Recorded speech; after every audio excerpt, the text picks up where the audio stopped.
minha formação, na verdade, não tem nada a ver com cinema, né? Eu terminei educação física. Eu sou formado em educação física, eu sempre gostei de jogar e treinava handebol pela universidade.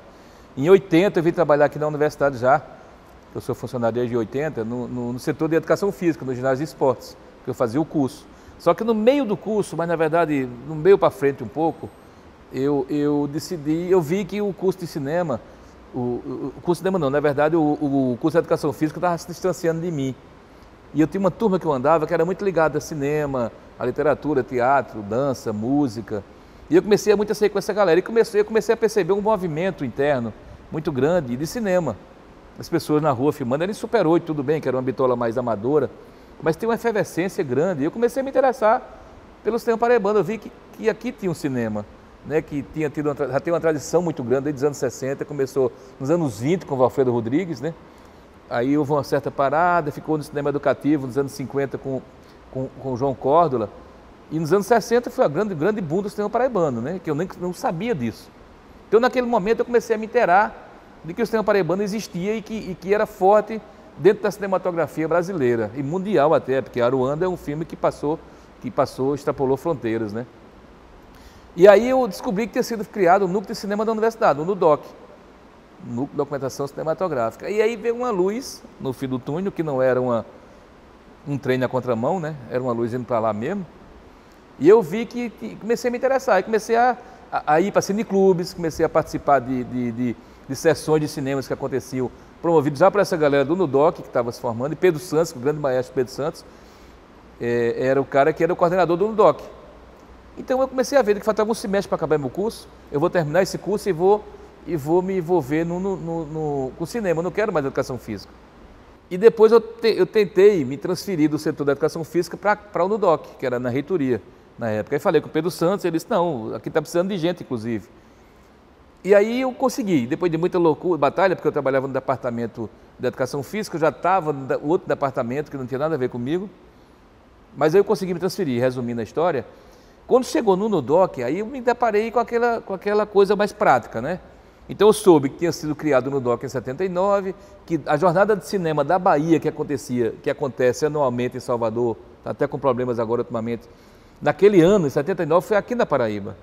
O pró-reitor, Everaldo Lucena na época, trouxe a jornada de cinema da Bahia para Paraíba. Dentro da jornada de cinema foi criado o NUDOC e um convênio com o governo francês, né, onde professores franceses vinham dar aula aqui, alunos da Paraíba iriam fazer curso de cinema lá, ligado na linha do cinema direto, Jean Rouch, documentário, né? Que era a tradição do cinema paraibano e mas hoje em dia está muito mais misturado isso. Então eu me transferi para cá, fiz o curso do NUDOC já em 83, a educação física ficou para trás, e no curso no NUDOC eu me dei para como era funcionário já, então tudo que tinha relacionado com câmera para documentar alguma atividade, alguma inauguração da universidade, algum trabalho de professor que quisesse documentar, eu me interessava de ir e exercitava muito com esse equipamento. Em 83 eu fiz o curso de cinema direto no NUDOC, né? E em 85 eu tive a oportunidade de ir para a França já fazer curso de cinema lá em Paris. Em 85 e depois em 86. Eu fiz o curso de Super 8 e depois de 16mm. Então aí que veio, eu juntei com a visão que eu conheci do cinema paraibano desses anos 60, que foi muito importante para mim, que foi uma grande escola, né? E aí comecei, aí a partir daí é o que eu quero fazer, o que eu faço até hoje e o que eu gosto realmente de fazer, né?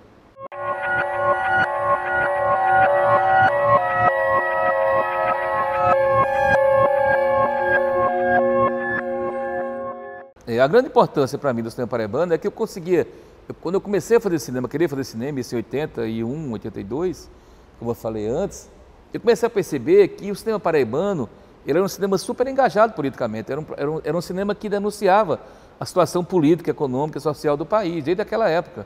Aruanda é uma tapa na cara no sistema todo, né?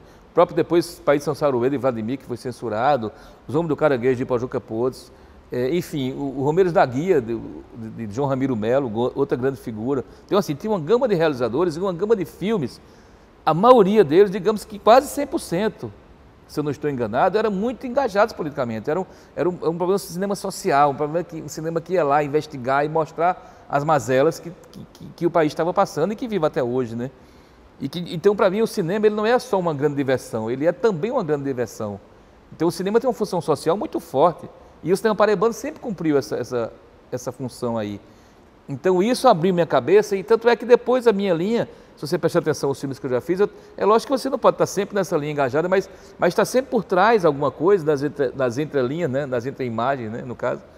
Você está denunciando alguma coisa ou mostrando alguma coisa, ou questionando alguma situação que está incomodando. Eu faço cinema porque eu quero filmar alguma coisa que me incomoda.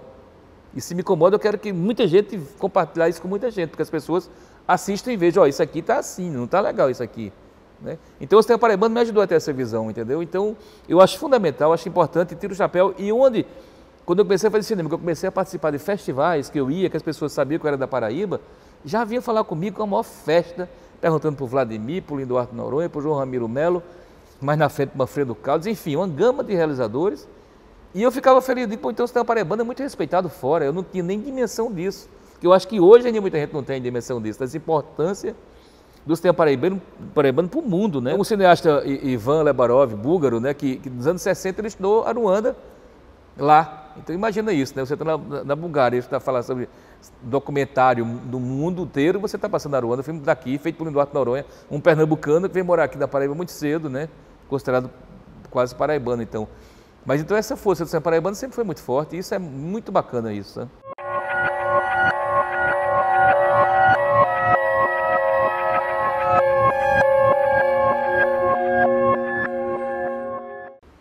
Bom, o que aconteceu? O cinema paraibano veio muito de ciclos, né? Teve o ciclo dos anos 20, com o Alfredo Rodrigues, aí veio o documentário dos anos 60, que eu já falei. Nos anos 80 ficou um certo vácuo aqui no cinema paraibano, porque por conta da situação política do país, né, nos anos 70, grande ditadura, muitos realizadores foram embora, né? E ficaram alguns poucos aqui. O Machado Bittencourt, né, que fez muita coisa, o Romero e Rômulo Azevedo em Campina Grande, com um Belém no Brasil em Campina Grande. Uma turma de Campina que ficaram ainda naquela fazendo trabalho, mas ficou muito pequena a produção. Então, com a criação do NUDOC em 79, que eu já falei, ali criou-se uma nova geração e um novo ciclo do cinema paraibano. Houve uma certa polêmica com esse convênio com a França, eu acho que é importante eu falar isso, porque o cinema paraibano já havia uma tradição do cinema 35mm. Nos anos 60 foi filmado em 35mm. Então, com o convênio com a França, inicialmente a ideia era Super 8, que era uma bitola super frágil, super amadora. Então os realizadores mais antigos questionaram isso, acharam, pô, já está no 35, a gente vai voltar na bitola, né? Vai ficar mais bitolada ainda, porque era 35, 16mm, agora tem Super 8, né? Que é muito frágil. Mas naquele momento, na minha cabeça, eu acho que na cabeça daquelas pessoas, eu, Torquato, Bertrand, Henrique Magalhães, Pedro Nunes, todo mundo achava que o Super 8 funcionou como um grande exercício. Foi importante a gente fazer, porque se eu tivesse Super 8, eu não tinha uma câmera 35mm e 16 na mão toda hora. Então, como exercício, funcionou. E a ideia do convênio é que começasse Super 8, depois fosse para 16, depois para 35. Tanto é que eu fiz a segunda etapa do curso lá em Paris, em 96, em 16mm. Só que o convênio parou. O convênio parou por outros motivos deles lá, eles quiseram mudar de foco, entendeu? O governo francês mudou de foco e foi para outras ideias dele. Mas houve um avanço, mas naquele momento eu entendo a crítica do pessoal, mas ao mesmo tempo, na minha cabeça naquela época, eu não fazia esse questionamento, eu achava importante estar filmando. Na França eu filmei Super 8 muito, né? E depois 16mm, então existia esse momento. Então em 79, com a criação do NUDOC, aí lá veio. Nos anos 80, no final dos anos 80, aí começou a aparecer o cinema, o vídeo, né? Veio o VHS na época, que tinha uma câmera VHS aqui, foi uma maior festa, né? A gente tem uma câmera VHS para gravar e tal. E aí começou essa discussão também muito grande, essa coisa de vídeo, filme, qual é a diferença. Na minha cabeça, eu faço imagem, eu quero produzir imagem. Eu sempre pegava uma câmera, a gente não estava fazendo imagem, se era 16, se era 35, se era vídeo ou Super 8, a imagem que eu estivesse produzindo ali era a mensagem que eu queria passar. Mas existia essa, não, porque essa é a linguagem de vídeo, essa linguagem, eu acho que existe uma linguagem audiovisual. É lógico que existem umas especificidades em alguma coisa e outra. Por exemplo, você faz um trabalho para televisão, que a televisão é menor, você tem que ter cuidado com os planos muito abertos, né? Porque você vai pegar direito aquela imagem. Mas é uma imagem que você vai criar para passar o que você quer, isso eu acredito nisso. Então, essa geração que veio depois com Vânia Perazzo, então assim, o último filme feito em 85, em 35mm, melhor dizendo, na Paraíba, tinha sido de Machado Bittencourt, em 1984, que Paraíba de Machado Bittencourt e Alex Santos. Aí começou, aí depois ninguém produziu mais 85. Aí em 97, eu fiz Árvore da Miséria, em 35mm. Tinha sido, Vânia Perazzo tinha feito uns 3 filmes que eu fiz a câmera, fotografia e câmera, com um convênio com a Bulgária, com o pessoal da televisão da Bulgária, Palácio do Riso, o Carnaval Sujo, né? E um sobre a Igreja Universal do Reino de Deus. Eu fiz fotografia e câmera. Isso em 16. Mas em 35 ninguém estava filmando. Aí, com a entrada dos editais, começou a ter uma efervescência maior. O Ministério da Cultura começou a fazer edital e dividindo por regiões, entendeu? E aí eu fiz o Ave da Miséria em 97, em 35mm. E depois foi retorno, então 13 anos depois, que passou um tempo sem produzir em 35. Aí depois veio Torquato com o Passador, depois eu fiz a Canga, e aí Carlos Daule começou a produzir também. Carlos Daule é uma geração que ele foi estagiário da Ave da Miséria. E depois, quando foi 4, 3 anos depois, ele já estava fazendo o filme dele, o Funesto, em 35mm, entendeu? Então começou a ter a lei municipal, começou a lei estadual, funciona capenga, aqui funciona muito capenga, tem ano que não tem ano que tem, isso é complicado, então tem uma constante nisso aí, isso é muito ruim, entendeu? E o pior de tudo é você estar produzindo isso tudo e não ter onde exibir. Aí é que complica mais ainda, porque tem uma coisa da produção, pesquisa, né, produção e você tem que mostrar, exibição, é o tripé, né? Mas esse problema da exibição é mais sério ainda, porque você não tem onde exibir, tem festivais, principalmente o curta-metragem você exibe em festivais mais, e televisão e alguns canais estão exibindo. Então esse é o grande problema que eu acho, essa coisa da distribuição dos filmes. De onde exibir, principalmente o curta-metragem. E o longa é que é outra mão de obra. A Vânia Perazzo fez o filme dela por 30 dinheiros, já faz mais de 6 anos ou mais tempo. E não exibiu, não entrou no mercado no comercial ainda, porque não conseguiu uma distribuidora. Então isso é complicado.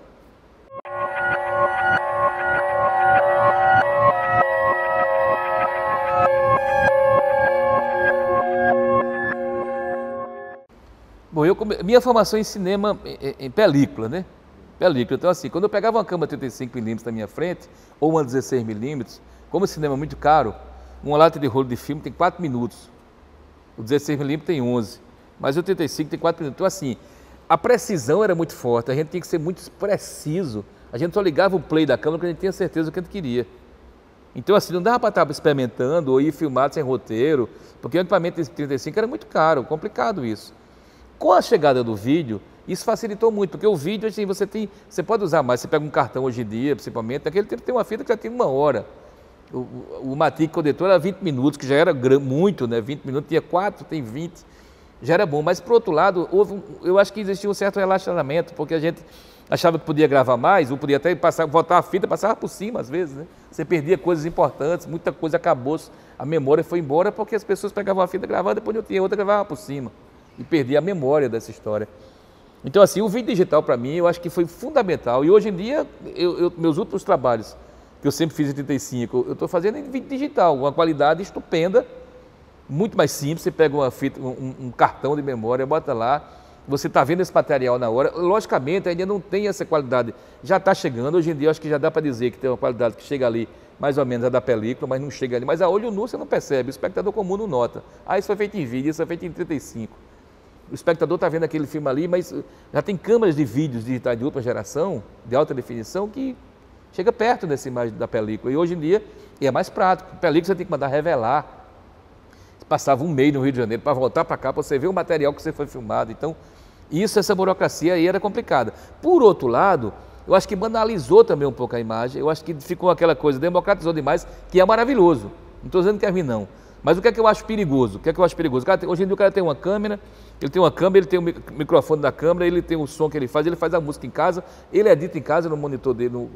Então, assim, fica equipe. Cinema tem que ser equipe. Eu acho que cinema tem que ter um montador de fora, aquele cara que tem uma visão de fora para conversar com você e discutir. Tem o fotógrafo do filme chegar lá, e o diretor do filme tem que estar dirigindo e fotografando. Eu não gosto disso. Eu acho que tem que ter um cara para fotografar. Logicamente, depende de cada situação, né? Mas, no geral, é isso. Eu estou focado na direção do filme. Então, essa coisa da equipe é muito importante. Mas, como exercício, de você nunca fez nada, pega uma câmera, você vai, grava, exercita. Exercitar é uma coisa, experimentar é outra, né? Experimentar, para mim, experimenta é quem já conhece a linguagem. Aí você pode experimentar outros tipos de linguagem. Agora, o exercício, eu acho que é fundamental. E tem gente que quer começar a fazer cinema, quer fazer logo um longa-metragem, entendeu? O diretor de um longa, que, se ele quiser fazer, ele faz, ninguém está impedindo isso. Mas eu acho que como exercício, eu sempre falo, faça um vídeo de 1 minuto, cara, um vídeo de 1 minuto que você vai ver como é que funciona. Aí depois você vai crescendo, divide por equipe, ó, tem um cara que gosta mais de fazer câmera, outro gosta mais, vamos exercitar, e depois você vai definindo quem é quem. Mas eu acho que de qualquer maneira eu não posso tirar a importância do digital, principalmente pela facilidade, né? Agora, uma câmera digital também hoje de alta qualidade, alta definição, também não é barata, né? Uma câmera de alta, mas eu faço com o tempo. Você pega uma 5D, que não é uma câmera muito cara, que você deve fazer. O meu trabalho eu fiz com a 5D. É uma câmera fotográfica que grava. Aí tem essa coisa também de gravar e de filmar, isso é uma coisa que fica uma polêmica, porque para mim eu aprendi que filmar é filme, é película, filme, gravar é vídeo. Quando eu estou com a câmera de vídeo, eu não digo, vamos filmar, eu digo, vamos gravar. Mas logo que hoje em dia está tudo misturado, né? Vamos fazer um filme. Eu fiz um vídeo, sabe, um filme, isso não é um filme, é um vídeo. Então é um audiovisual, é um audiovisual, entendeu? Então, só para fechar essa minha ideia, eu acho importantíssimo o vídeo digital. Eu acho que aumentou a produção do cinema paraibano está crescendo avassaladoramente, entendeu? Tem muita gente produzindo, Campina Grande está no interior, cara. Torquato Joel tem um projeto fantástico no interior, que é a Aviação Paraíba, que ele dá oficinas de roteiro, laboratório de roteiro, e tem surgido, cara, nesses últimos 4, 5 anos, meninos que nunca pegaram uma câmera, nunca foram no cinema, começaram a ver, fizeram um filme e ganharam o prêmio lá em São Paulo, já no Rio. Estão viajando pelo Brasil inteiro. E o mais importante, está tendo festivais na Paraíba, no interior inteiro. Inteiro não, assim, mais de 20 festivais na Paraíba só. Está acontecendo e surgindo mais gente. Então, o vídeo proporcionou isso. E isso com película era difícil, porque aqui não tem uma câmera 35mm, aqui em João Pessoa, tem um 16mm no dock faz tempo. Uma Reflex BL, que eu usei muito, como assistente de câmera. E outra coisa que eu acho legal, você começar a querer fazer, tem gente que é diretor. Passe por uma função técnica, que é legal, você vê como é que funciona. O cara ser fotógrafo, ser assistente de som, depois você vai fazer o som. Aí depois você define, não. Eu, particularmente, eu comecei fazendo câmera, eu disse, eu quero ser fotógrafo. Fui morar no Rio um tempo fazendo fotografia. Fiz o filme de Vânia, eu fotografei ainda 5 curtas em 16mm. Mas depois eu vi que não era o que eu queria, o equipamento mudava muito, muita coisa nova, eu comecei a preferir só dirigir. É o que eu gosto de fazer hoje. Se for uma necessidade extrema, eu posso pegar a câmera e fazer, mas eu prefiro não, entendeu? Eu acho que quem tem a formação com película é mais rigoroso e mais cuidadoso quando não está gravando muitas vezes. Às vezes eu até digo, não, vamos fazer, deixa a câmera ligada há muito tempo, não, vamos fazer um plano aqui. Eu acho que nem sempre, pela facilidade e por a gente ter muito tempo no cartão, que pode gravar até 2 horas e depois você descarrega, bota, tá zerado, você faz de novo. Às vezes a gente grava demais. Eu terminei, às vezes, até me acostumando um pouco com isso já. Não, pode fazer, tem imagem aí, faz. Mas quando eu fazia película, era só aquilo ali. Então as pessoas que começaram com película é mais econômica, eu acho. Posso estar até errado. Mas assim, aí começou com vídeo já, começou sempre a trabalhar com vídeo e tal, já tem mais tempo de imagem, então você já é mais, grava depois. Aí quando você entra depois para editar é muito mais complicado, porque você tem um monte de coisa. Mas eu gosto muito de tradicionar. E essa coisa do roteiro é fundamental, você tem que saber o que você quer. Você vai gravar sabendo, amanhã eu vou fazer isso, isso e isso. E a ficção você domina mais isso, você controla mais. Mas eu acho que a relação do vídeo e a película é mais essa, que o cinema é mais preciso, mais cirúrgico. Até por ser muito mais caro, entendeu? A película, eu não sei, hoje em dia, quando eu penso em fazer um curta ou um filme, eu penso em vídeo digital de última geração, de última qualidade, alta definição, porque aqui já tem câmera nessa linha, já tem câmera desse naipe aí, você faz tudo aqui, tem produtoras aqui que você pode finalizar o seu vídeo digital aqui. Isso facilitou muito, porque senão você tinha que ir para São Paulo, para o Rio, aí a passagem, a hospedagem, a alimentação, né? Você gasta muito, passa um mês lá, 15 dias para terminar um filme. E agora não, agora você pode finalizar tudo aqui. Então isso, nesse ponto, o vídeo facilitou muito.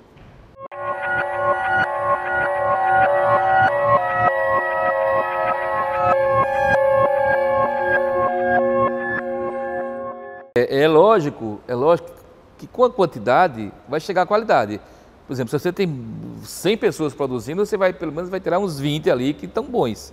Agora, logicamente, tem muita coisa que, no meu ponto de vista, eu vendo, são fracas, são pessoas que nunca fizeram a cama e pegam, experimentando não, exercitando, né? Essa coisa mais sem ter noção. Porque, por exemplo, o escritor tem uma caneta, antigamente escrevia com caneta, hoje é computador, mas assim, a escrita do cineasta é a câmera. Se o cara não tem uma letra bem feita, ele vai pegar a câmera, a letra dele vai ficar feia também, a câmera dele vai ficar feia. Então eu estou fazendo uma analogia aí para dizer que o olho do cineasta é fundamental. O cineasta tem que ter um cara muito antenado, tem que estar andando aqui na rua, eu ando assim, eu escuto um barulho ali, eu já me chama a atenção. Eu, como que fiz câmera, também faço muito isso. Tem gente que anda na rua, cai um poste atrás de você nem nota. Então você, para fazer cinema, no caso, logicamente algumas profissões você quer mais isso. E você ser um prestador de atenção, citando um paraibano que tem aqui, que é o prestador de atenção. Que é você tem que estar entendendo o que está rolando para você estar filmando isso. Então você pegar a câmera e fazer qualquer coisa, tem um monte. Você sabia que tem mais de 40 filmes de longa-metragem no interior da Paraíba rodado, mais de 40, mais de 50. Longa-metragens. Se você prestar atenção no conteúdo, é fraco. Mas assim, a atitude de fazer isso é que é legal. Vai ter um festival mostrando esses filmes agora. Tem mais de 50, cara. Se eu não estiver me enganando, tem mais. Filmes longa-metragem, feito para... Nunca ninguém fez nada, os atores locais, equipe local. Vai lá e faz. Agora, logicamente, se você prestar atenção no conteúdo e tal, é fraco. Mas a atitude de fazer, isso é legal, isso. Mas vai ter uma hora que eles vão aprimorando, pode ser que seja alguma coisa interessante, entendeu?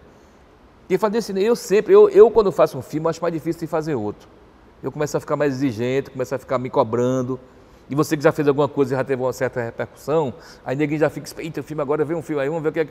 Aí não está naquela linha, ou não está naquela proposta que você quer, que eu acho legal, você faz um filme, não é obrigado todo mundo gostar. Né? Você faz um filme, eu faço um filme que me emociona também, que me comove, o tema, eu vou lá e faço.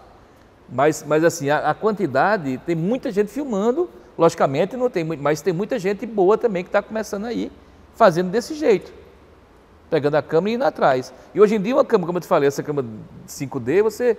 5 mil reais, 6 mil, você compra um 5D e você pode fazer trabalhos com ela com uma qualidade boa, que dá para ser exibido em qualquer festival no mundo inteiro, já está se exibindo isso aí, né, com essas câmeras. Então a qualidade vai gerar, a quantidade vai gerar uma qualidade em algum momento, mas logicamente tem muita coisa que se for analisar mesmo friamente, tecnicamente, quando eu estou dando aula às vezes nas oficinas que eu faço, eu digo que a gente tem que aprender a fazer o certo para depois fazer o errado. O que é que eu quero dizer com isso? Você aprender que existe o A, B, C, D, F, G, depois você embaralha tudo. Mas você querer fazer, você nem saber como é o ABC, aí vai ter problema lá na frente. Agora, se ele quer fazer uma coisa mais experimental e tiver consciência dessa experimentação que ele está fazendo, você tem que ter consciência do experimentalismo, né? Você não vai pegar a cama, botar de cabeça para baixo, como o Glauber fazia, porque o Glauber sabia o que ele queria. O Glauber queria quebrar os paradigmas todos que já existiam na época. Ele queria quebrar o eixo, né? Quebrar o eixo de câmera, que tem que ter o olhar, né? Para não dar um nó na cabeça de quem está assistindo. O Glauber não tinha preocupação disso, mas ele tinha consciência. Ele quebrava, não, quero quebrar mesmo, eu quero que as pessoas fiquem confusas. Então ele sabia o que ele estava fazendo, então é importante você saber o que você está fazendo. Ligar a câmera para mim é importante. Então essa função que o cinema tem de documentar o que está acontecendo ao seu redor, é isso aí que eu acho bacana. E essa turma nova está fazendo um monte de coisa aí de tirar o chapéu.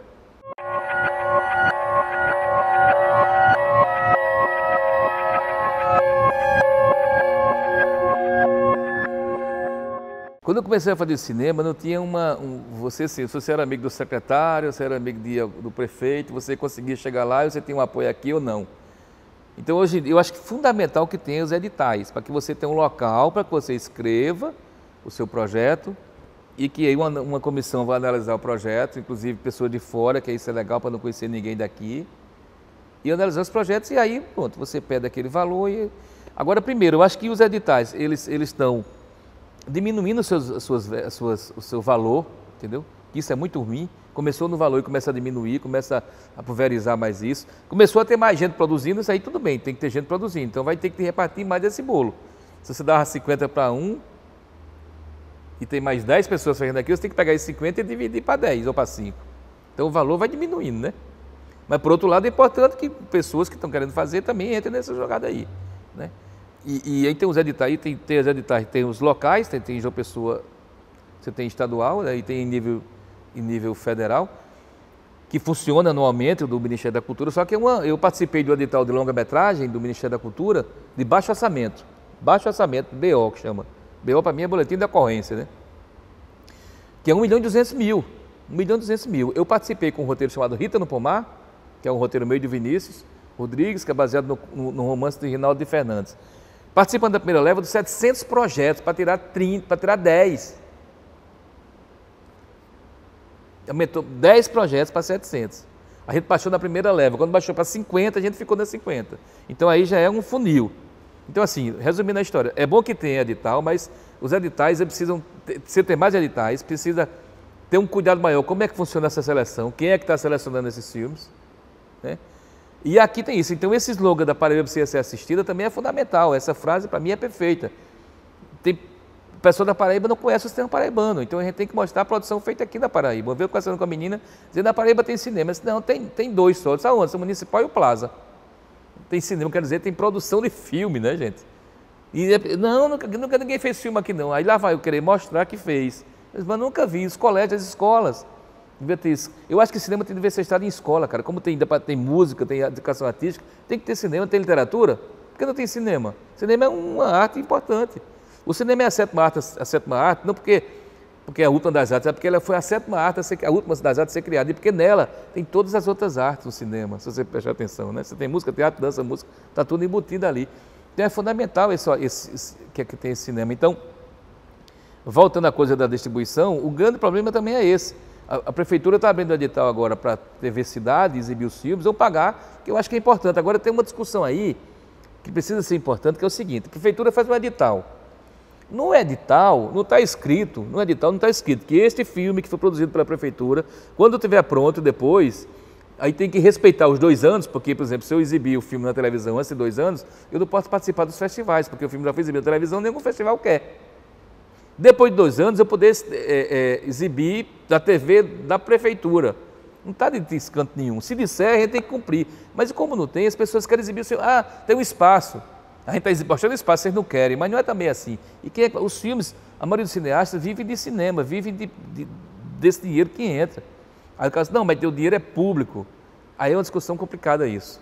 Né? O dinheiro é público, você vai exibir de graça para a televisão, a Globo pede um filme, a Globo tem dinheiro. Aí não, mas a Globo é Globo, então a TV estatal pode. Então essa discussão aí precisa ser, na minha cabeça, ela é muito confusa ainda.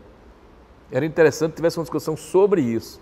Né? Agora que existe esse movimento grande, que essa turma da nova geração que eu fui presidente da BD 8 vezes, 8 ou 4, nos anos 70, 80, não, 80, né, melhor dizendo.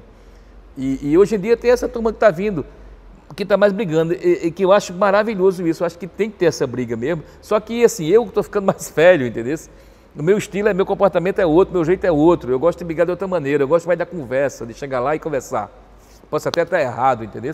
Mas eu gosto da conversa, esse confronto direto, às vezes me incomoda. Então, às vezes fica meio um certo conflito aí, que eu preciso até me encontrar mais nessa nova maneira de discutir, é que eu quero mais conversar, mesmo que seja 200 anos, mas tem uma hora que 200 anos não dá mais, né? Né? Agora, o meu limite é muito grande, eu gosto de conversar e dizer, vamos aqui, o que está acontecendo, por que não está saindo isso? Está entendendo? É meu jeito, eu não estou dizendo que as pessoas que vão para o confronto estejam erradas, não.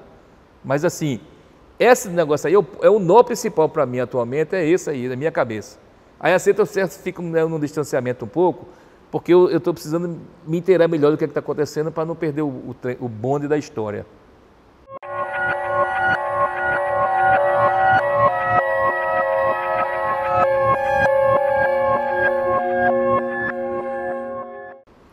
Não, eu acho que o cinema paraibano tinha uma linha muito social, e hoje em dia o leque abriu. Os temas, desde os anos, na verdade, no final dos anos 70, no começo dos anos 80, começou já um leque a abrir de temas variadíssimos, e que eu acho que é fundamental, essa possibilidade de você ter vários olhares, né, para você abordar todos os temas possíveis e imagináveis, não tem que fazer só filme engajado, entendeu? Só filme de determinado assunto. Eu acho que esse leque, então para mim o cinema paraibano é o seguinte, ele abriu a cabeça, abriu as lentes, entendeu? E tá mostrando os temas que estão aí na frente, que incomoda a cada realizador. Ele tem a coragem de chegar e dizer, não, quero fazer um filme sobre isso. E vai lá e faz.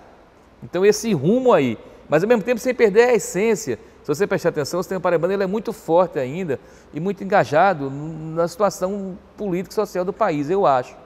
Se você prestar atenção nos filmes, fazer uma leitura, ele sempre tem uma relação com a situação do país. E que não pode perder essa característica que eu acho que é importante. Aí eu volto para terminar dizendo uma frase que eu já disse, mas eu vou repetir.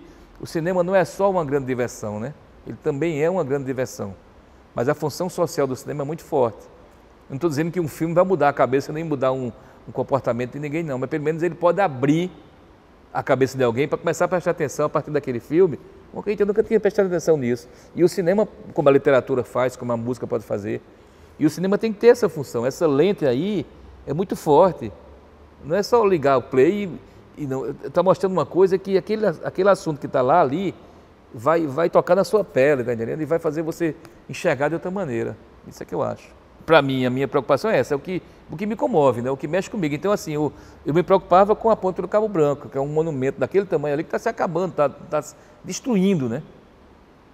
Está sendo carcomido, a água está derrubando aquilo ali. Ninguém, hoje em dia, até então, eu não consigo ver. Eu fiz esse filme Duas Vezes Não Se Faz, eu fiz em 2008, nem tem muito tempo. Duas Vezes Não Se Faz. Minha preocupação com a Ponte do Cabo Branco. Eu não vi ainda uma solução para aquele negócio ali. Ainda constrói outra coisa em cima. Não tenho nada contra a Estação Ciência, mas eu acho que aquele lugar da Estação Ciência não foi uma boa. Aquela Estação Ciência era para ser mais para trás. Aquilo ali é muito pesado, é concreto em cima ali. Aquele negócio vai cair. E lá em cima, você presta atenção, está começando a cair, a rachar, entendeu? E isso foi uma coisa que na época eu falei muito sutilmente, né? Mas eu coloquei a minha preocupação ali em cima, né? O meu ponto de vista. Chega na chaga da dor, chega na chaga da dor, chega na chaga da dor, chega, chega, chega.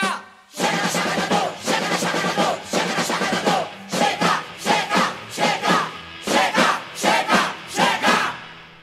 E agora eu fiz o Rio Jaguaribe, estou fazendo agora para a TV da UFPB, inclusive, Jaguaribe, Rio das Onças, que é um documentário sobre o Rio Jaguaribe, que é o rio que corta a nossa cidade, que foi o grande Paulo Rosa, que faleceu, que é o consultor do projeto. Eu dedico o filme, inclusive, a ele, que foi quem me instigou e me cutucou de Marca, esse rio está com falta de ar, entendeu? A gente tem que mostrar esse rio, mostrar como ele está. Então, eu saí com ele desde a nascente do rio, que é uma praça. A nascente do rio hoje é uma praça. Então, isso é uma coisa que me incomodava. Eu disse, não, as pessoas têm que ver isso, não é possível. Né? E aí documentei todo o rio. Então, mais uma vez, o cinema a serviço, né, dessa preocupação social, dessas mazelas que a gente encontra na frente, e que eu acho que o cinema tem essa função de mostrar isso e discutir esses assuntos. Na verdade, o filme, eu não quero nem que chegue, eu não acho que o cinema tem que arranjar solução, não. Tem que mostrar. Ele mostra e a partir dele vamos discutir isso aqui, esse tema aqui, ó. Olha como é que está essa situação. Porque às vezes a gente passa ali todo dia e não percebe, né? Então, minha preocupação foi essa.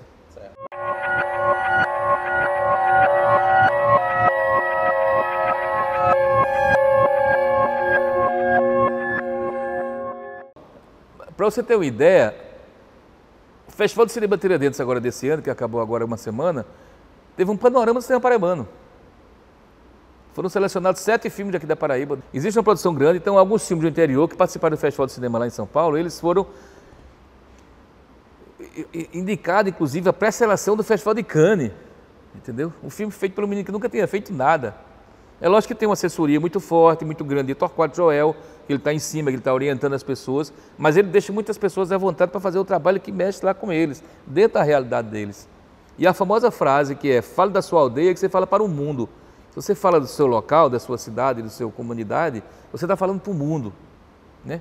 Como o Rio Jaguaribe. O Rio Jaguaribe também, a minha ideia, não, eu vou mandar para o Festival Internacional agora de Meio Ambiente. Eu pensava, não, será uma coisa muito particular? Não, é um rio, que qualquer lugar do mundo tem um rio, então o rio daqui está desse jeito. Se o cara não sabe onde é que fica as pessoas, o Rio Carneiro, mas ele vai ver que ali é um rio, e que o rio está se destruindo, está se desmanchando, entendeu? Então essa produção da Paraíba, ele está não só em evidência, como em todos os festivais. Diego Benevides, que está aí, Arthur Lins, tem um monte de gente que está produzindo e que esses filmes estão circulando na maioria dos festivais. Sempre tem o cinema paraibano participando desses festivais. E, logicamente, o festival não é o único lugar de se passar, não é só a janela que tem. Mas como janela para mostrar seus filmes, é um painel dos festivais de filmes de outros países ou de outras cidades, a Paraíba sempre esteve presente, desde os anos 90, houve um certo vácuo, como eu falei, e agora continua presente em filme de qualidade. Isso é que é mais importante. De forma e de conteúdo. Eu sou Marcos Vilar e este é meu olhar sobre o cinema paraibano.